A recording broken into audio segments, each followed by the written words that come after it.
بسم الله الرحمن الرحيم. الحمد لله والصلاة والسلام على رسول الله وعلى آله وصحبه ومن والاه. خۆشەویستان و ئازیزان، لەمڕۆدا ئەچینە لای ئەندامێک کە لەوانەیە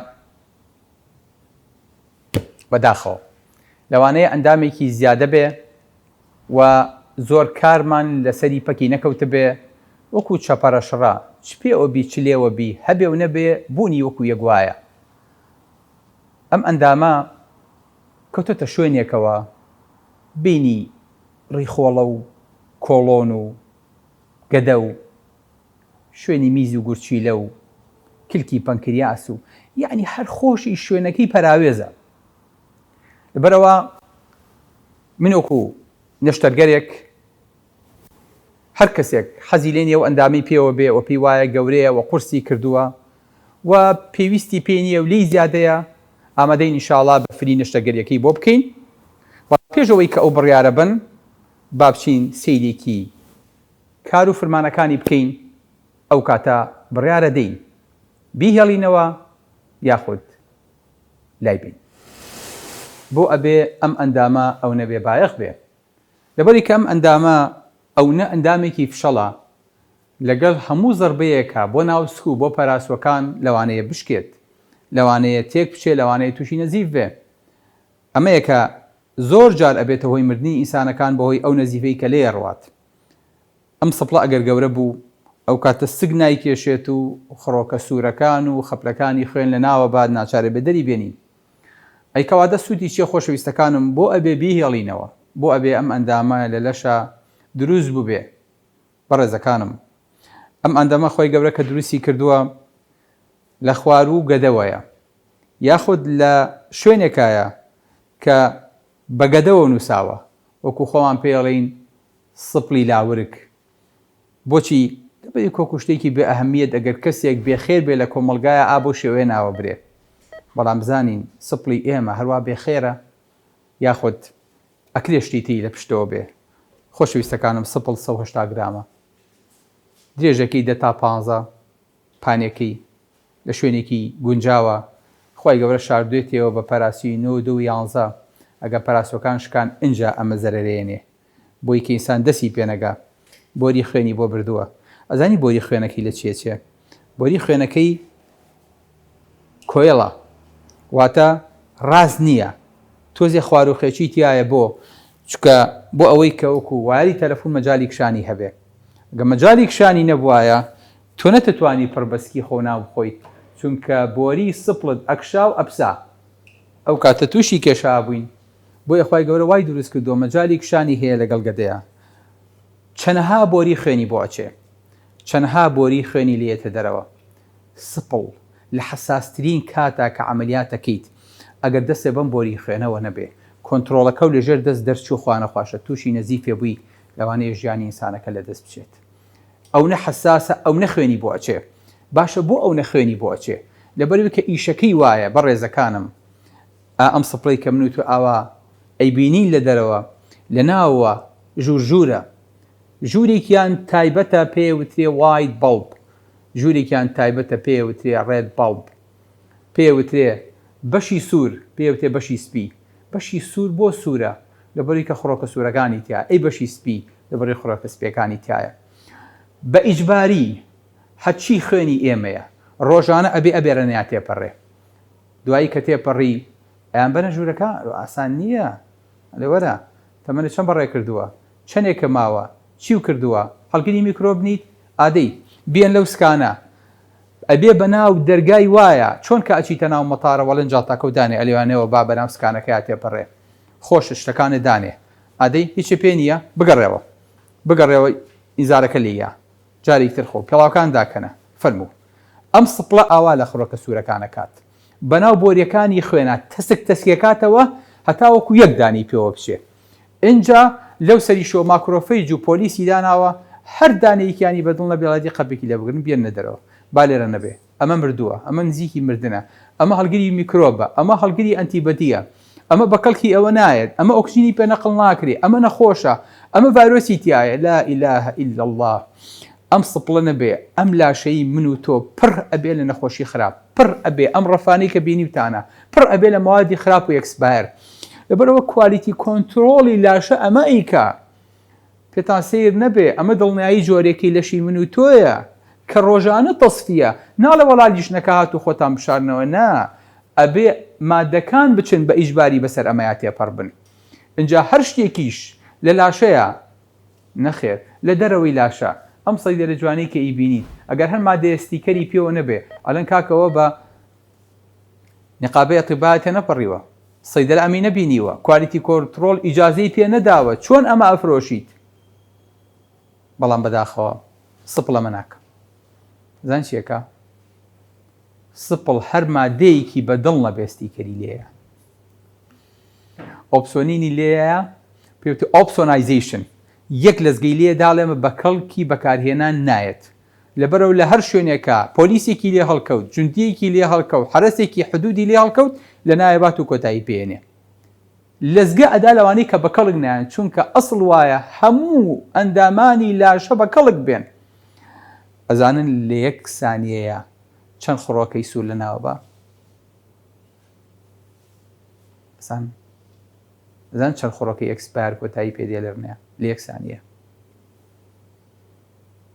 من ئەڵێم دوو ئیوە بڵێن دوونی یەکێکی تر بڵێ 250 لە ئەخیرە ئاگەینە 2 ملیۆن و نیو لە یەک سانیە لە یەک چرکەیە لەوتەی من قسە ئەەکەم ئێستاکەنە ئەم سپڵەم ملیۆنەها خڕۆکەی سووری بۆ لە ناوبردوو سبحان الله بەڵام ئەندامێکی زۆر زۆر ئەکادیمیە لەگەڵیشیە ئەندامێکی زۆر ئیکۆنۆمیە زۆر زۆر حسابی ئیسراف و شت بە فیڕۆدانەکات چییە کات هیمۆگلۆبینەکەی هەر بەم بۆری خوێنەیە ئەنێرەیە بۆ جگەر ئەڵێ زەحمەن نەبێ ئەمە بکە بە بیلیڕۆبین لە تورەکەی زراوە فڕێی بەر و خواردنی پێ هەزم کە ئیسفادەی لێکە یعنی ڕیسایکڵێک کاتەوە جارێکی تر ئاسنەکەی ئاسنەکەشی کۆکاتەوە لای خۆی بەشێکی خەزنەکە بەشێکی تریشی ئەنێرێ بۆ مۆخی خوێن ئەڵێ خوێنمان بۆ دروستکە یەک قەتری بەزایە نایەت وەگەنە لاشەی من و تۆ لە ناوە هەر ژەنگێ کرد ئەو نەبووە ئاسنمان بخواردایە و قەرەبووی ئەمەمان بکردایەتەوە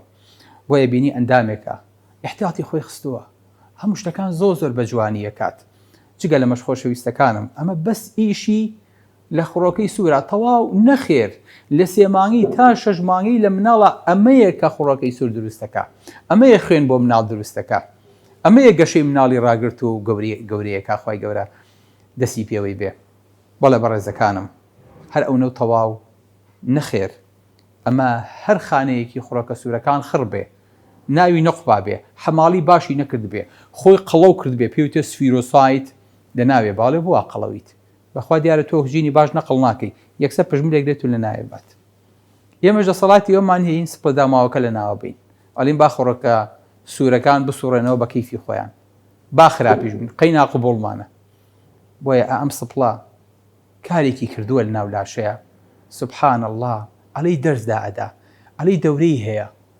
ناوێنیت شوێنی فلتەر ناوێنی شوێنی سکراب ناوێنی شوێنی مەخزن ناوێنی شوێنی تەدریب ناوێنی شوێنی احتیاط لا إله إلا الله احتیاطی چی ئەزانن یەک لەسەر 4 تا یەک لەسەر 5 خوێن خڕۆکەی سوور خڕۆکەی سپی خەپلەکانی خوێنە لێرنەیە خەزنە بن هەنچی خەزنە بن احتیاط ئەلێ ڕێداناوە بۆ خۆی هێشتێتەوە لای خۆی هەر کەوتیان ئەوە ئینسانەکە نەزیب بوو هەر کەوتیان زەختی دابەزی ئەڵێ ئادی زەحمەن دەبێ پاڵیان پێوە ئەنێ من نازانم بە چ ماسوولکەیەک بەس ئەوە ئەزانم پاڵیان پێێنێ بۆ ناو خوێن یەکسەر ئەوەی کە لەو کاتەیە بەو سورعەتە لە لاشە تێپەڕیوە پێشەوەی من و تۆ مغەزی و خوێنی فریاخین ئەم فریایە خات یەکسەر احتیاطەکە خاتە ناو خوێنەوە بۆ چون کازانێ ئەم ئینسانی ساکەنە لێ قەوماوە ساکەنە چەخۆیەکی پیاچ و خوێنی لێ ئەڕوە پێویستی بە خڕۆکەی سوورە خڕۆکەی سووری بۆ نێرێ پێلەوانەیە ئیلتیهابات و ژەنگ و گوژار چوو بێتە ژوورەوە لە بڕۆ خڕۆکە سپیەکانە خاتە ناوە بۆی کە شەڕی ئەوە بکەن تووشی ئیلتیهابات و نەخۆشی نەبێ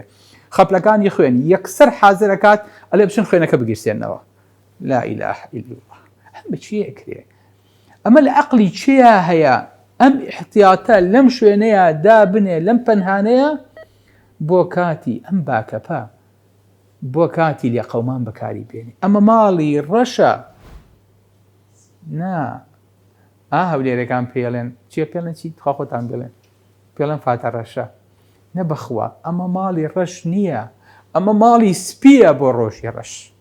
ناوەکەی بگۆڕن. ئەم ئەندامە ناکرێت سپڵە بێ، ئەم ئەندامە ناکرێت ڕەش بێ، ئەم ئەندامە بەداخەوە ئەوە ئێمە قەدرمان نەزانیوە، ئەو ئێمە کە لە دەستمانە چێت ئەنجا بەکتریا پێمانەوێرێ. لا إله إلا الله. یعنی چی؟ باسی بەکتریام نەکرد. خۆشەویستەکانم، لێرانەیە تەدریب بە تیسێڵ و بیسێڵەکرێ کە ئەمانی لیمفۆسایتن کە ئەمانن پژملی میکرۆب و نەخۆشیەکانەگرن. تیسێڵ لە تایمەسەوە دروستە بێ، بیسێڵ لە مۆخی خوێنەوە دروستە بێ. هەمویان دێن لێرانەیە تەدریب بکەن، ڕۆژانە سەپڵ تەدریبیان پێکە.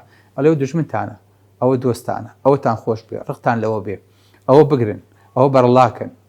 ئەم سپڵەیە پێیانەڵێ.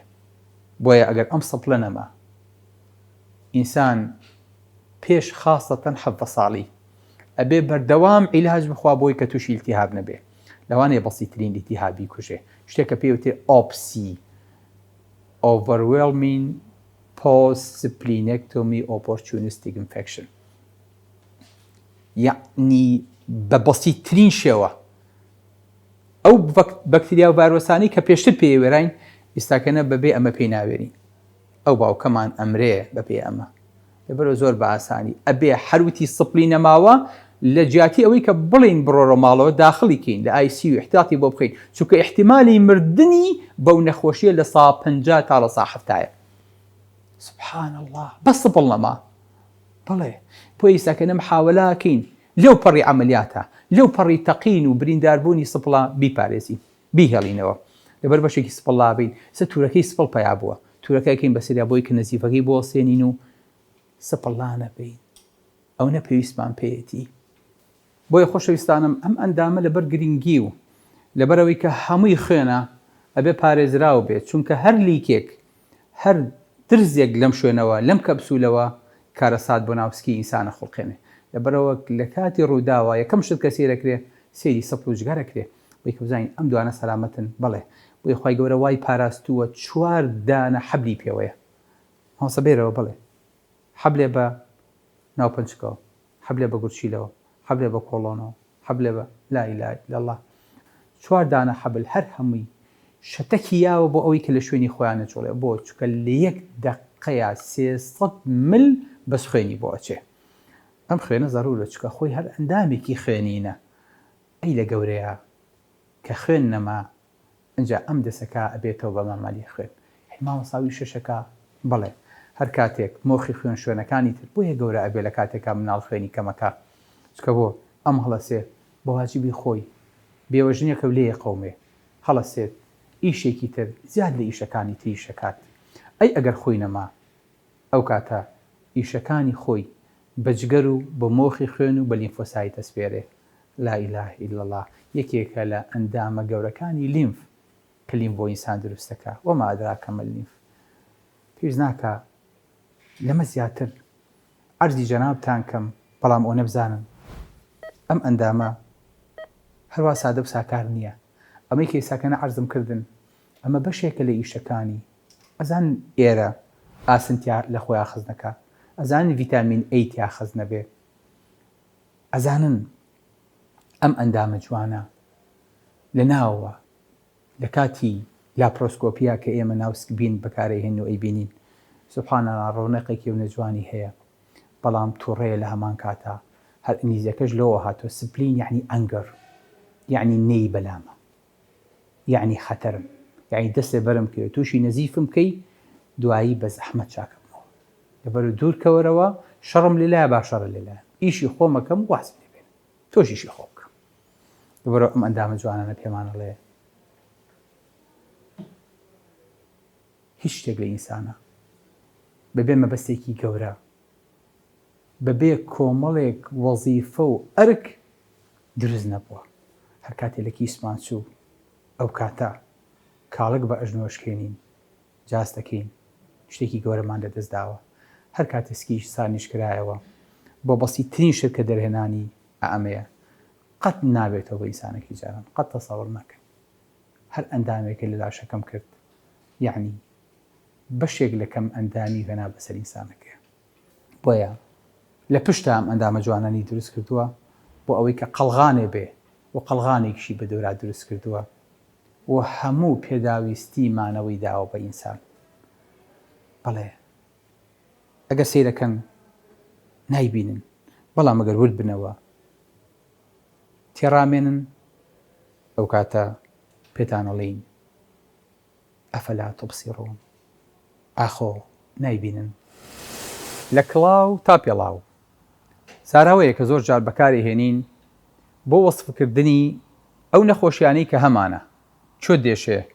وەڵی دکتۆر جان هەموو لاشم دێشێ، هیچ شوێنێکی ساغم نییە. بەداخەوە ئینسان ئاوا بیرکاتەوە و ئاوا قەناعەتی وابێ کە هەموو لاشەی دێشێ و هیچ شوێنێکی سەلامەت نییە. بەڕاستی ئەمەش بۆ خۆی جۆرێکە لە بیرکردنەوەی نەخۆشی کە ئینسان نەخۆشەخە. هەر کاتە ئینسان بەم نەزرەیە لە خوای خۆی ڕوانی، بەڕاستی ئەمە ئینسانێکی بەدنمەکە و هیچ حسابێکی بۆ نیعمەت و بۆ ئەو بەخشانەی پەروەردگار نەکردووە کە پێیداوە. بۆیە ئەمە لە ئینسانە پێوترێ سپڵە. بەداخەوە ئەم کەلیمەیە لە سپڵەوە نزیکە. هەر کاتێک بیرمان لەوە کردەوە سپڵە بین، بەرەو ئاەتە ئاکەوین کە خوای گەورە فەرمێ ئین الئینسان لڕەبیه لەکەنود. بەڕاستی ئینسان سپڵەیە. سپڵە چییە؟ سپڵە ئەوەیە کە کەنودە. کەنود چییە؟ کەنود ئەوەیە کە بیری نیعمەتەکانی خوای ناکەوێتەوە کە چی پێبەخشیوە، تەنها ئەزانێ شەکوا بکە، تەنها ئەزانێ هات و هاوار و ناڕەحەتیەکانی دەربڕێ. قەت ڕۆژێ بەدەمیان نایە بڵێ وەڵڵای ئەلحەمدا زۆر باشم، سوپاس بۆ خوا لە نیعمەتێکان بەس خۆمەزانم چیم هەیە. بەڕاستی ئەمەش بۆ خۆی دەرەجەیەکێوێ کە ئینسان بیگاتێ بۆی کە لە کەنودی دەرچێ، بۆ ئەوەی کە ئەم کەلیمەی سپڵە کە بەداخەوە لکێنراوە بە سپڵەوە یاخود نزیکە لە سپڵەوە لەسەرمان لاچێ. بۆی هیوادارین خۆشەویستەکانمان چۆن سپڵمان بەد ئەمەک و سپڵە نییە بەرامبەرمان، ئێمەش بەرامبەر نیعمەتەکانی خوای گەورە سپڵە نەبی. سلام عەلەیکم وەرەحمەتوڵڵاهی وبەرەکاتوه.